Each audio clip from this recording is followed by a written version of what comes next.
You're listening to FabulosiTEA, in which we discuss what you bring to the tea party, essentials for the modern heroine. I'm Caroline from Sparkles and Crumbs. And I'm Xandra from Fashionably Light.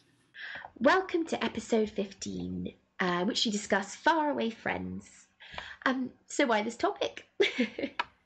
Well, last week we said we would do faraway friends and long distance love and realized those are two big topics. So we're going to start with faraway friends and then we'll cycle back to long distance love later on.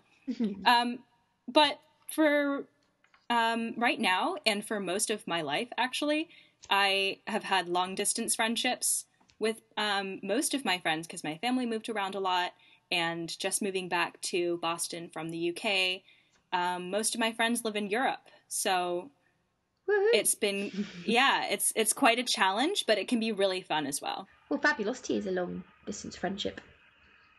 A faraway friendship. There's one way to keep in touch. Start a podcast. But we'll get to that in a moment. What is your FabulosiTEA, Caroline? Well, this weekend, last Friday, I was a bit worn down by life, and my friend and I drank too much cava and decided to fly to Rome for the weekend.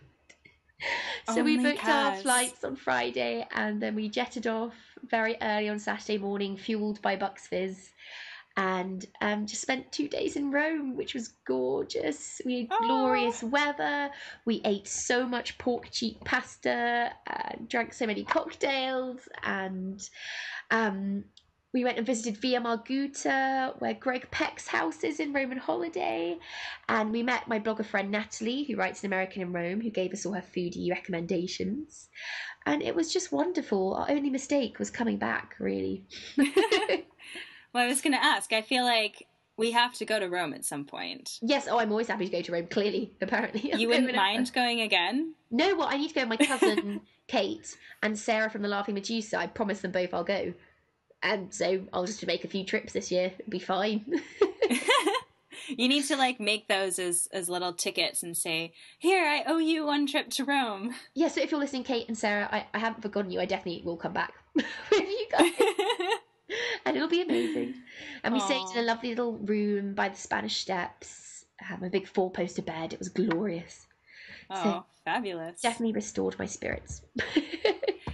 Quick question related to our travel episode. Oh, yes. So when you're booking a holiday last minute like this, where do you stay? We were really lucky. We essentially booked the flights and then got in touch with a lot of people on Airbnb. And fortunately, they all got back to us in time. Wow. Yeah, I was thinking you would need longer for Airbnb, but people are on the ball. Yeah, they were. That's good to know. Yeah, it was good. Alternatively, I think you could probably book a hotel last minute or even a hostel. Yeah. Yeah, I think... That's me. But I think I'm just allergic to not being in Rome. It's terrible. Oh. But what's your FabulosiTEA in life? I decided to make my FabulosiTEA spontaneously related to yours. Oh. Are you flying to Rome? No, not that spontaneous. Well, we will one day. It'll be fine. One day. I have been on a 3-year hiatus from opera singing, which is something I've been doing for years before that. And when I came home to Boston, I was like, I should call up my voice teacher and start doing this again. So I've been in an opera workshop and taking private lessons again. And it's really marvelous. Wow. Yeah. I never knew that about you. That's so exciting. Yeah, I think I emailed you and was like, Caroline, I came up with a solution. How I can go to Italy. I'll study opera in Rome. And you were like, where's this coming from? I mean, it sounds amazing. I want to see you in an opera. I've never been to an opera. Oh, we should go to the opera as well in Rome. Oh, this is just brilliant. It's all coming together, Xandra. It's meant to be. Yeah, but it's really fun because it's also like opera involves so many different facets of existence, really, because it's quite physical and it's emotional because you have to get into the heads of these characters, but you also have to be healthy and take care of yourself, so it sort of combines a lot of things that I can apply to my daily life, but in a more artistic way. Oh, wow. How exciting. So you basically just need to move to Italy together. Yeah, I think that's the solution. And the podcast will become FabulosiTEAs or something like that. Do you know how to say tea in Italian? Nope. Only Italian. I should. Let's Google Translate it. Oh, but how exciting. Te. It's just FabulosiTEA. FabulosiTEA. FabulosiTEA. Sorry about my accent. Shall we get to our main topic? Yeah, sorry everyone. we're just planning our future life in Italy. Yeah. So Faraway Friends. Well, as you were saying, you kind of travelled a lot, Xandra, and so you've kept a lot of friendships going kind of virtually or long distance. And well, one of my best friends moved away when I was 13, and she currently she's been living in Australia ever since. Wow. And my absolute closest friend, who's been my best friend for 11 years, we actually haven't lived in the same city for 6 years or the same continent for 3 of them, of those 6 years. And we still speak kind of pretty much every day. You do? Yeah. Even if it's just, you know, a Facebook message and chatting about something that's going on at work or something funny. And she's still the first person I call and speak to if something's gone wrong, or if I'm really happy and something exciting's happened. But it's one of those things where I think it doesn't feel like an effort. Because she's one of my favourite people. She's like one of my favourite people to speak to. So even if we don't have a long Skype chat, we'll still always kind of have a chat on Facebook message about, because so much goes on in our lives. Oh yes, of course. And so we're kind of constantly up to date, and it's amazing. You know, I'll FaceTime her just before I go to sleep, and she's walking back from work in Chicago. And yeah, so I'm very lucky to have her, but it's probably, I was talking to my other friend about this the other day, and I was like, in many ways, it's like the most enduring, stable relationship in my life. Apart from my family. And that she's someone who's always there. We're always there for each other. And we haven't kind of seen each other in person for so long. I think we had a very brief time in this last summer when she was in London for job interviews, but that's been about it for years. So wow. She's been in Arizona and Chicago. So yeah. I feel like that could fit into our long distance love conversation as well. Long distance love. Steph, if you're listening. Oh, shout out to Steph. Shout out to Steph. Nice. Well, Steph essentially inspired the name Sparkles and Crumbs. Really? Oh yeah, because how did that happen? This is Italy again. We wanted to set up a shop in Rome together, like a dress shop. Obviously. A dress and chocolate and champagne shop, obviously. I'm going. And we were trying to think of something that summed up both of our spirits quite well, and we thought Sparkles and Crumbs was a good one. So one day we'll move to Rome with Steph. You can start your shop, and we'll have our opera shows podcast in the shop. It'll be amazing. Opera shows in the shop. It'll have to be quite a big shop. That's fine. Yeah. Okay, well, we'll have a whole episode devoted to this Italian adventure dream. Yeah, you're all invited. Well, I've not seen Rightmove overseas. This is kind of a digression. Rightmove, the property kind of company helping you find properties to rent or buy, now has an overseas section, and it's awful. I spend so much time on there. I think I wrote a post about it, but basically I found a castle an hour from Rome. It's just a proper palace with a roof, like a pool overlooking the Italian countryside out towards Rome, and like a theatre and a ballroom and a beautiful estate. It's only like 6 million euros. We can totally buy that. Okay, that needs to be our studio. Yeah, we can like perform opera and sell dresses from there, and it'll be great. Yeah, I mean, that's ideal, really. It's my ideal home. Well, it's nice to have one that actually exists, even if you don't live there. Yeah, even if I will, basically everyone at work laughs at me, because if they annoy me, I'm like, you won't be invited to my castle. They're like, it's not yours yet, Kaz. Well, to cycle this back to the topic. Sorry, yes. I've got it. Wait for it. So, one way to keep in touch with people while living remotely is to live in a magnificent castle and invite people over all the time. Yeah, wouldn't that be great? Yeah. If you're living in a castle, then people will come and visit you. I thought you were going to be like, you can share your dreams and insane hopes for the future. But yeah, no, either of those work. I'd much rather live in a castle. Okay, both, yeah. Yeah, but I always make an effort to visit my friends in person, because It's one of those things where if you have like an indefinite amount of time when you're in different places, you sort of say, oh yeah, you should do this, we'll get around to it at some point. It doesn't happen, but if you put a deadline on it and say like, okay, we have to meet in person once a year, or have a tradition or a deadline, then it happens a lot of the time. Well, Steph and I decided, if you're too far away, then Steph and I, well, because she's kind of in America and I'm not, we decided we're going to have a celebration in September to celebrate our 11 years of friendship, and we're going to try and go to Mexico or Hawaii or somewhere and meet there.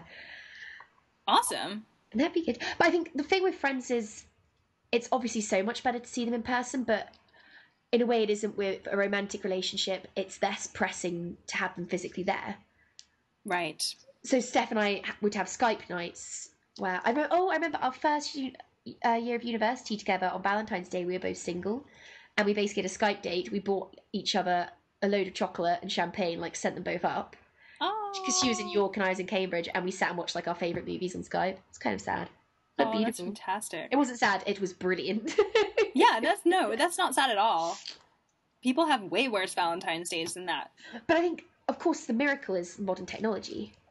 It's about, so my friend Courtney, who moved to Australia, she moved when we were 13, and initially we sent letters to each other all the time, and we emailed kind of every couple of days, and I think that did fade over the years. But with Facebook, you can it's a very easy, non-labour intensive way to keep up with what's going on in people's lives, in kind of quite a shallow, I suppose, but still, it's really useful. So she actually came back to London on a visit a couple of years ago, which was great, and it was like no time had passed at all. We had an amazing day. I took her to the Ritz, obviously. Obviously. But so it was things like she'd say, oh, I had this cake for my birthday. I'd be like, oh yeah, I saw it. That was great. And we could, it's a way of saying you see someone going to their prom and you read someone's status about their new job, and it's a way of kind of keeping in touch with their lives, and without kind of, I don't know if that's a good thing or a bad thing. What do you think? Is it a good thing that we can very easily kind of keep touch base of each other's lives without putting in the effort of writing a letter or a long email with a catch-up?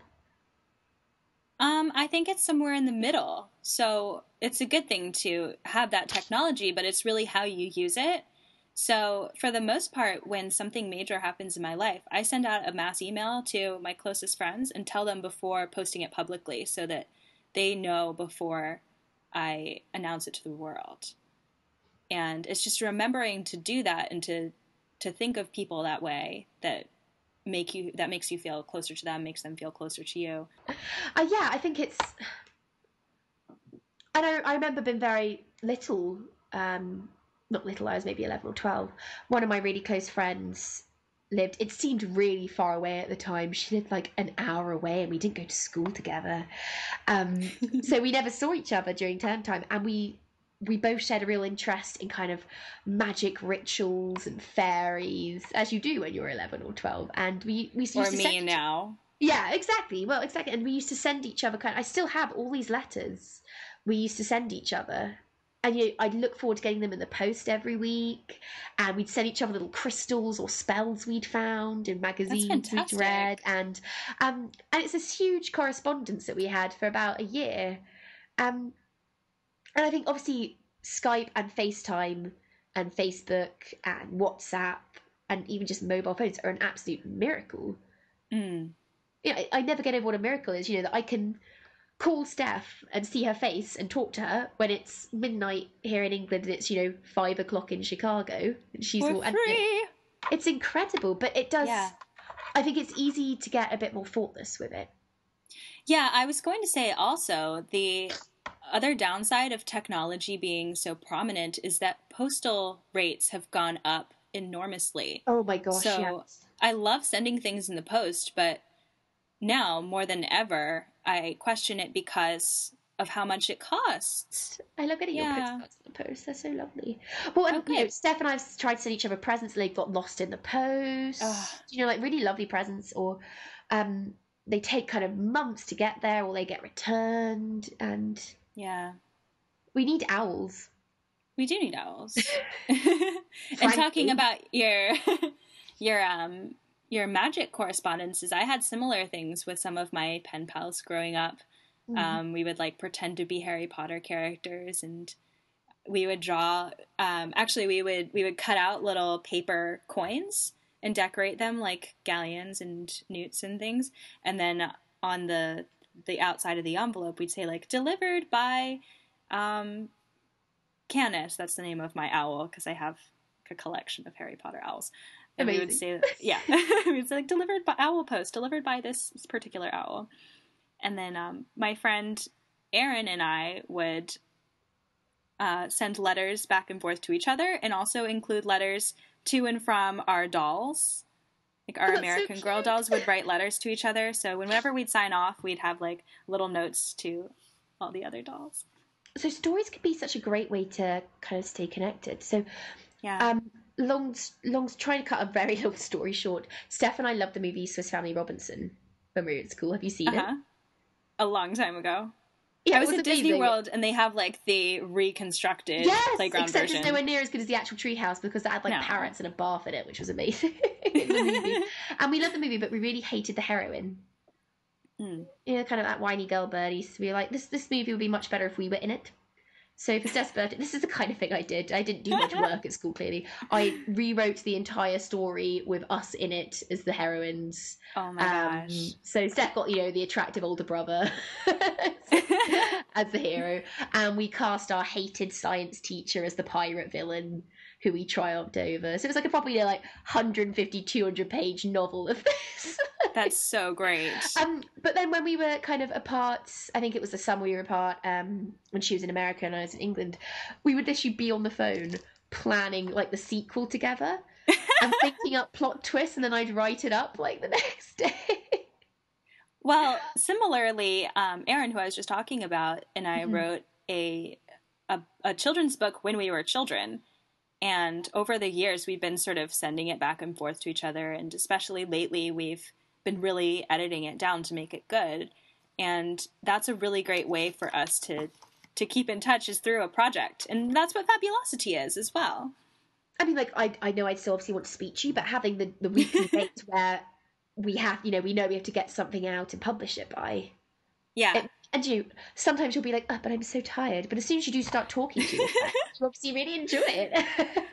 Right. And like, it keeps us accountable to these wonderful weekly chats. But yeah, no, so having story projects is good.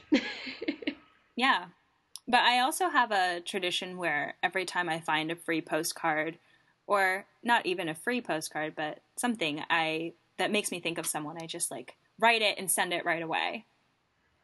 That's so nice. I love that idea. Thank you.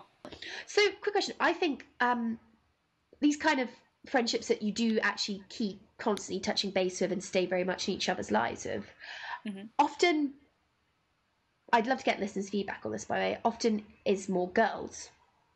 Because I definitely have guy friends, for example, who I haven't seen for a year and haven't really spoken to or kept in touch with at all for a year. But I'll know they're in town, or I'll see them in London, and we'll meet for a drink, and it's like no time has passed, and we catch up on everything and share all the mutual gossip on our friends. And like, I know if I gave them a ring during the year to meet up, we could probably do it, but it's one of those things where you can pick up right where you left off and no one feels hurt by it or abandoned. Or that's a really good point. I'm like running through my list of guy friends, and I think that's spot on. So I don't know whether it's a big gender thing. Anyone feel free to weigh in. Yeah. But I feel like guys much more can, as a general rule, obviously, as a generalisation, don't feel this, like all the guys I know are the same way. They just don't feel the need to kind of keep in constant touch with each other's lives and gossip. Whereas I'm constantly sending... So I'll send messages to all my friends, including the ones who are in flipping, America or Australia, and the ones who I will see this evening. Just throughout the day, because apparently my oversharing is enabled by social media. But I think it's not so much about the content, but about the keeping in touch. Yeah, the connection. So I think guys are really missing out in like guy-to-guy friendships where they don't keep in touch over long distance. I mean, I'm sure a large number of guys do, but it's not so much about the actual gossip as it is the gesture and like feeling like the person is there, and sharing something funny. That goes across both genders. Yeah, that's what I think. I've definitely seen my guy friends kind of sharing things they find funny on Facebook or something. That's true. Um, That's something I'm making more of an effort to do, is sometimes something reminds me of one of my friends that I haven't gotten in touch with for a while, or that I have gotten in touch with this morning. I just send them a really quick email and say, hey, this made me think of you. And I noticed that's all it takes.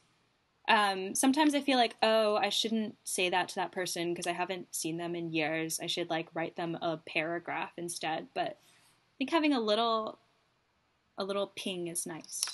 I really like that idea. I think that could be a really nice way, like a really low-key way to get back in touch with someone you miss who's you've lost touch with. Yeah. As well as just, maintaining something and keeping in touch with someone you're already still close to. But say a friend who moved away a while ago, saying, oh, hey, I saw this. Like, I've done that before with friends who, I went to school with when we were 13 or 14. I haven't really spoken to since, but because we're friends on Facebook, for example, if I see something, and like the other day I found some old photos and kind of put them on Facebook and tagged them in them, and we're like, haha, remember this?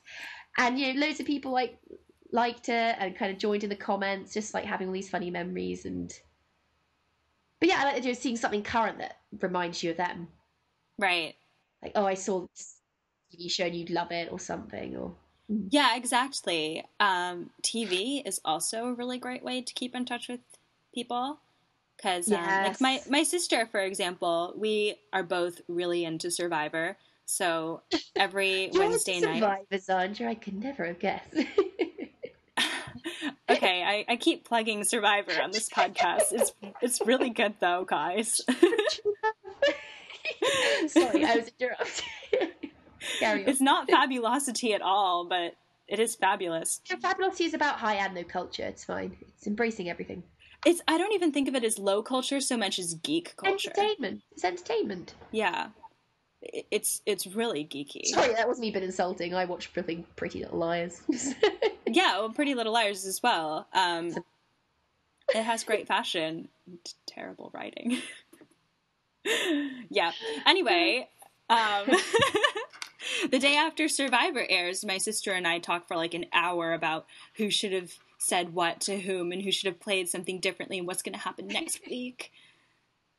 And there's that immediacy of you have to talk to the person before the next episode airs. And like, that's part of why I watch TV is for the community aspect of it, where that's after the episode good idea. comes on. So even if your Skype connections mean you can't watch the episode together in like real time. Yeah. Which is difficult if it's like a live episode that's just come out. I do watch The Big Bang Theory with Steve as well. That's really cute. I like that. Not live, but we just back episodes and things. Yeah. Yeah. Yeah. So either watching the episode together, because me and Steph always have a running commentary. It's like, oh, that person's so evil. Look at that person. Oh, he's so handsome. Yeah. Because no one else will watch shows of us because we're so annoying. Well, it's good to find the right people to watch things with. It is. Oh, I went to see Frozen with one of my workmates in the cinema in December. Have you seen it? Yeah. Oh, it's so good. It is. Oh, I can't say it without giving it away to our listeners who haven't seen it. Everyone, you should all go see it. But there's a twist, kind of near the end, like quite a big twist. And fortunately, I was there with my co-workers, so we were both like, kind of everyone turned around and glared at us. We were like, this is so traumatic. It's good. It's good because my brother refuses to watch thrillers with me anymore.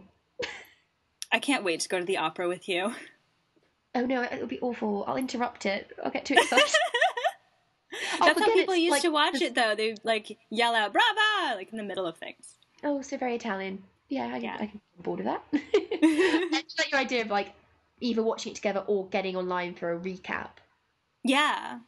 And I have to say as well, you're so lucky to have Steph and your best friend. I've never really had one best friend. I have a lot of really great close friends. I think we were very lucky because we had 5 years of friendship beforehand, and 2 of them were spent in a school where we hated everyone else, so we kind of banded together.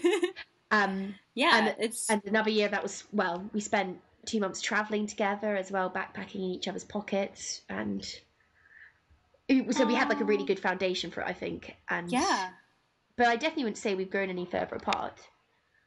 like, we still talk all the time, and Yeah. kind of always get each other's advice on everything. That's so great.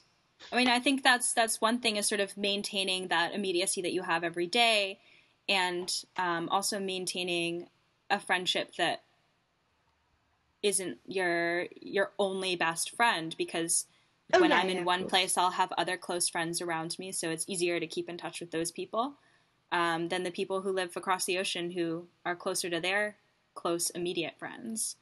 So I think it's also a matter of understanding the person you're trying to keep in touch with, because some people are really good at sending letters, and other people would prefer to just text you constantly. So sort of know your audience. One of my friends is just terrible. Like, she's useless. So if you invite her to come to something, she'll come along and do it. Mm-hmm. But she would never kind of organise a meetup or actually get in touch to chat. So it's like, it's not that she wouldn't like to see people when they invite her, but exactly, it's a personality thing. Yeah, and it's very much. I think she's very, very laid back. So. Right. Yeah, a lot of my friends are terrible at keeping in touch, but then when you meet them in person, I remember that's so much fun. Why this person is so amazing. I'm like, oh, it's a shame I can only do this every so often. Yeah. Yeah. I think it depends. It's nice to have a mix of people. I think, and it's the same for everything in life, whether it's long distance friends or not. Like, having a mix of people who are your really close friends, who you trust of anything, and kind of talk to all the time. And then there's the people who you wouldn't necessarily do that with or expect too much from, but who are fun to meet up with. Yeah, people are fun. People are fun. So, any other business? We'd love to get your feedback on the show notes. Hopefully you find them useful, because we'd like to put in all the little links of the bizarre things we talk about in each episode. And do you find them useful? Do you read through them and kind of click through after listening to the episode, before you listen to it? Do you completely ignore them? Let us know. Let us know if it's worth us doing them. Yeah. And last week I wrote an article on Fashionably Light about ways to listen to a podcast. And we're just curious how people actually do listen. So let us know about that. Let us know about the show notes. Let us know about anything you want, really. We're here to listen to you. Lovely people listen every week, so we'd love to let you join the party. And yes. A few people have been writing in and saying that they enjoy the show, and we really appreciate that. Yay! So keep the emails coming. Oh, we love it when people join the FabulosiTEA party. Yes. So you can obviously comment on FabulosiTEA.com. You can tweet us at FabulosiTEA. And all that's left is to announce next week's episode. The theme of which will be finding your own theology. Very exciting. So, until next week. We will see you then. Ciao. Ciao.